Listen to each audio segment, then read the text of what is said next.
आने के बाद, भाइयों के आने के बाद इस विवाह को स्वीकार किया और वरमाला डाल करके सीता जी का वरण किया है। श्री राम जय राम। अब आप दोनों आकर सामने यहाँ ऐसे खड़े हो जाएं कि सबको झांकी का दर्शन हो सके। हाँ ठीक है, आ जाइए। और लक्ष्मण की क्योंकि आज महाआरती है तो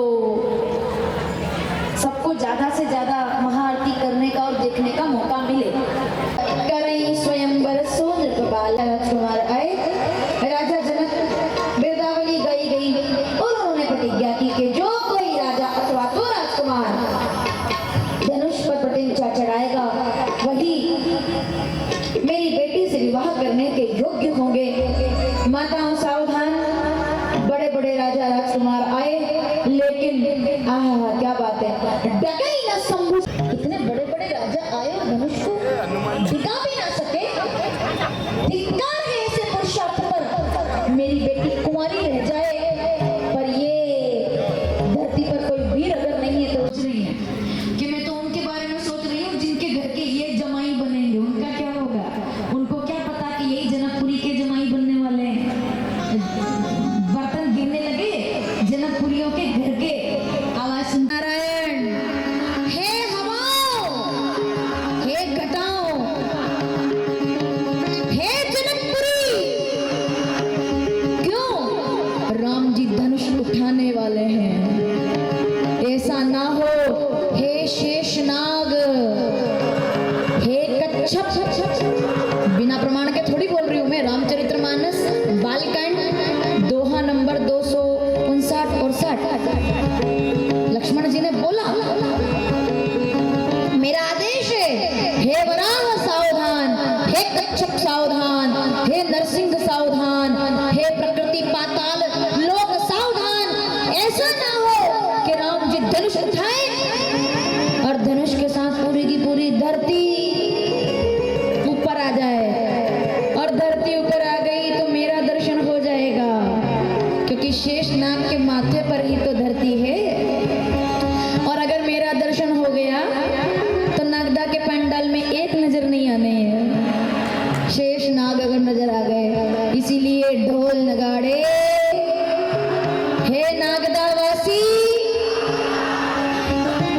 सुनो, आपका तो पुराना रिश्ता है, क्योंकि राम जी शेषनाग वाले हैं और आप नागदा वाले हैं। आपका सावधान होना तो बनता है। नागदा वाले राम जी ने धनुष को देखा, हाथ में फूल लेकर के देवता तैयार, और देखिए धनुष की तरफ देखा और मेरे राघवेंद्र सरकार ने हे भोलेनाथ, हे महाकाल, राम जी आ रहे हैं, थोड़ा सा रुकिएगा, वापस वहीं रुकिए सभी। केवल राम जी आए हैं, रुकिए।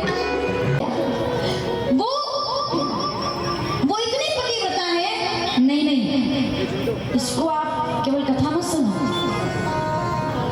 बात आज शुरू करूंगी, कथा कल पूरी करूंगी कि वो पतिव्रता क्यों है। कभी अपने पति से जो क्रोध ना करे। क्या बात कर रहे हो आप?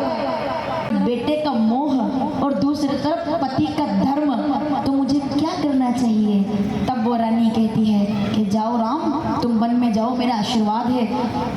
मेरा मन कह रहा है कि मैं तुम्हारे साथ चलूं। भई गति सांप छचुंदर केरी, जिनके घर में रामायण है खोल लो आज रामचरितमानस, अयोध्या कांड 55 से लेकर के कितना संवाद है उनका। अब 52 दोहे में वो गए, 55 में बाहर हो गए कौशल्या जी के कमरे से, बस इतनी सी बात। उनने कहा पिताजी ने, क्योंकि कल वनवास है ना इसलिए ज्यादा नहीं बोल रही हूँ, पिताजी ने मुझे, पिता दीन मुझे कहता है, पुत्र मोह कहता है कि तुम्हारे साथ चलूं, लेकिन मेरा धर्म कहता है कि इस समय मेरे पति को मेरी आवश्यकता है, इस समय में उनको छोड़कर नहीं जा सकती। उनसे ज्यादा पतिव्रता नारी और कौन हो सकती है, जो अपने पति के लिए राम को भी त्याग दे।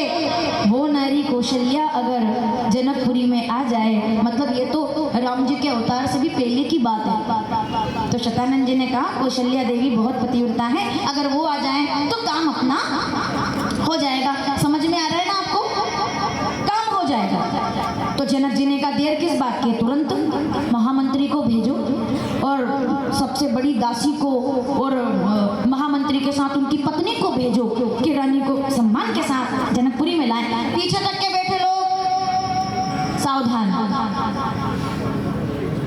ये ऐसे जवाब सुनते हो तो बड़ा अच्छा लगता है। मतलब वो तुम्हें सावधान बोलती हूँ तब ऐसा कभी मुझे 4 दिन में अभी तक ऐसा मौका नहीं आया कि मुझे ये बोलना पड़ा हो कि आप बात मत करो या इधर देखो, कभी नहीं बोलना पड़ा। एक बार अपने सम्मान में ताली बजाइए जरा। मतलब स्क्रीन के सामने जो बैठे हैं वो भी उतना ही मुस्कुरा रहे हैं, पीछे बासाब जो कुर्सी पर बैठे हुए हैं वो भी उतने मुस्कुरा रहे हैं। ये मत समझिए सब देख रही हूँ मैं। टोपी वाले बासाब जो बैठे हैं, पगड़ी वाले बासाब जो बैठे हैं, दुपट्टा डाले हुए बासाब जो बैठे हैं, पीछे जो खड़े हुए हैं, स्क्रीन से ही देख रही हूँ मैं आपको।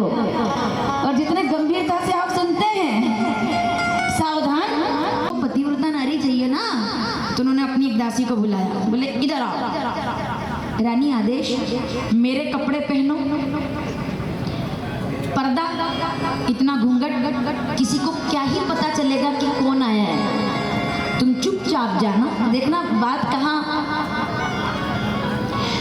चुपचाप जाना, वो मटका खींचना, क्योंकि मैं तो तुमको अच्छे से जानती हूँ कि अयोध्या नगरी की दासियां भी कितनी पतिव्रता हैं। मेरी जगह मेरा स्वास्थ्य ठीक नहीं है, काम करो तुम चली जाओ, ठीक है। तो दासी कहती है ठीक है रानी, आदेश मतलब आदेश।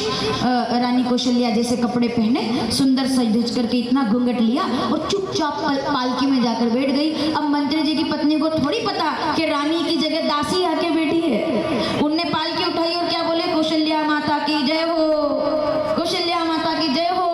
पालकी जनकपुरी में आई, दासी उतरी, लोग जय जयकार करने लगे। आनंद तो आगे आएगा।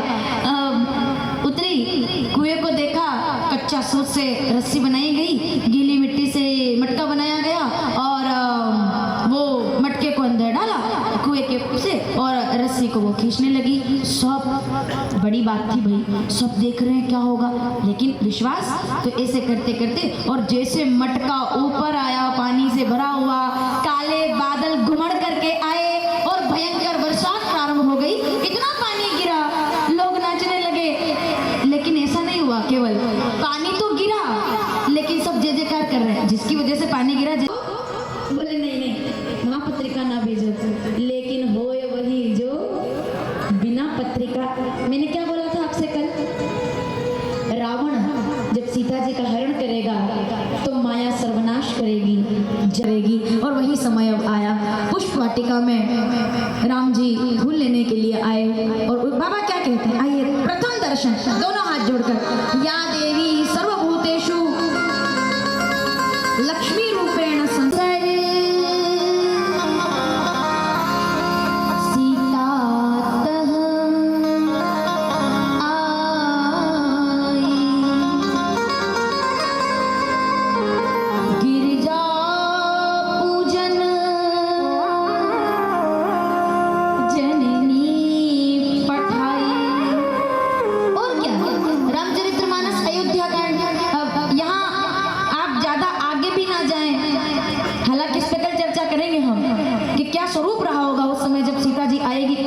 अयोध्या कांड में, जब अयोध्या के अंदर, लेकिन जगदम्बा आई है और उनका दर्शन किया है तो ओहो क्या बात है, प्रसन्न हो गए सब लोग। देवता लोग, माता सीता भगवती माता पार्वती के पूजा के लिए आई। एक सखी सी संग विहाई, देख न आई रही फुलवाई। कहा देखो बाग में कौन आए हैं, सीता जी का हाथ पकड़ करके लाई। सीता जी ने सावधान, देख कर बाग में